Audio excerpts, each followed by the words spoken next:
भारत के बारे में जो आपने कहा कि हमारा जो नेशनल गोल है उसको पूरा करने के लिए ही फॉरेन पॉलिसी का सारा काम उसी तरफ डायरेक्टेड है।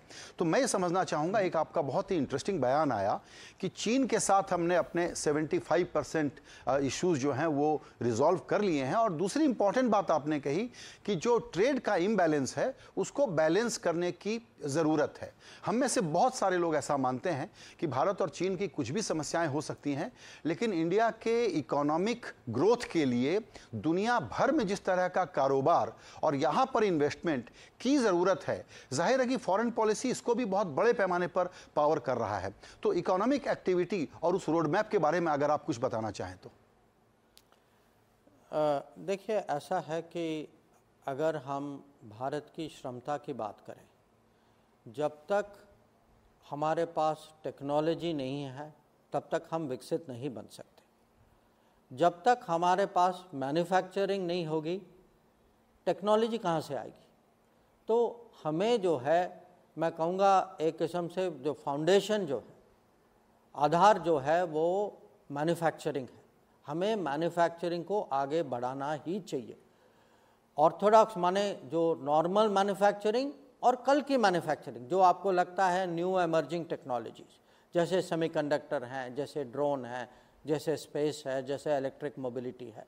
पर साथ ही साथ आपको अपनी इंजीनियरिंग गुड्स, आपके जो बाकी मैन्युफैक्चरिंग जो है उसको भी ले जाना चाहिए। अब हमारा दुर्भाग्य है कि पिछले बहुत दशकों से मैं कहूँगा कि कहीं ना कहीं मैन्युफैक्चरिंग में हम पीछे रह गए हैं।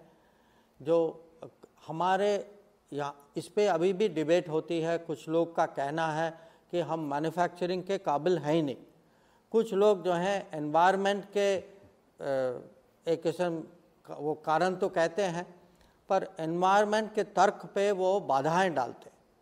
तो अभी जो है हमें मैन्युफैक्चरिंग कैसे, क्योंकि जब तक मैन्युफैक्चरिंग नहीं बढ़ेगी आपके यहाँ रोजगार ही नहीं बढ़ेगी। तो मैन्युफैक्चरिंग बढ़ाने के लिए आज जो है मोदी सरकार ने प्राथमिकता दी है कि ये 12 इंडस्ट्रियल नोड्स पूरे देश भर में बने, और साथ ही साथ इसके लिए जो स्किल्स की ज़रूरत जो है, जो आपने देखा होगा कि जो फॉर्मल बजट, जो फुल ईयर की बजट जो थी, उसमें भी प्राथमिकता स्किलिंग के लिए दी थी कि इंडस्ट्रियल नोड्स भी आगे बढ़े, साथ उसकी इंफ्रास्ट्रक्चर आगे बढ़े ताकि गुड्स, रॉ मटेरियल आए, फिनिश गुड्स निकले, और जो ह्यूमन रिसोर्स की तैयारी जो है उसको कैसे आगे बढ़े। और मैं ये कह सकता हूँ आपको, मैं अभी मैं जर्मनी और स्विट्ज़रलैंड से आया हूँ कि दुनिया में अभी जो है भारत के बारे में बहुत उत्साह है। मुझे पूरा विश्वास है कि हम पिछले 100 साल में हमारी सिग्नलिंग बहुत पॉजिटिव है। गवर्नमेंट के जो अभी बड़े डिसीशंस जो आए हैं इंडस्ट्री पे, इंफ्रास्ट्रक्चर पे, स्किलिंग पे, ये जो है ज़रूर दुनिया इसको मानेगी, और मुझे लगता है दुनिया का इस पर रिस्पॉन्स होगा।